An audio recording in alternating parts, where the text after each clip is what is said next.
বাবা, দিন দিন আমাদের ঘরে ইঁদুরের সংখ্যা বেড়েই চলেছে। তুই একটা ইঁদুর মারার মেশিন নিয়ে আয়। ঠিক আছে মা, আমি এখনই যাচ্ছি।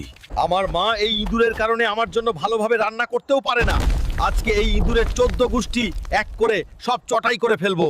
চাচা, আমাকে একটা বড় ইঁদুর মারার মেশিন দেন। এই নাও ভাতিজা। না চাচা, এই ছোট মেশিন দিয়ে আমার হবে না। আমার চাই বড় মেশিন।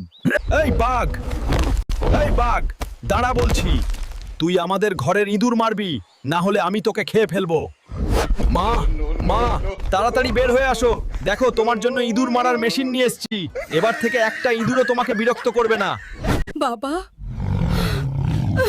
এটা কি নিয়ে এসেছিস? এটা তো বাঘ, আমাকে খেকে ফেলবে। না মা, ও তোমাকে কিচ্ছু করবে না।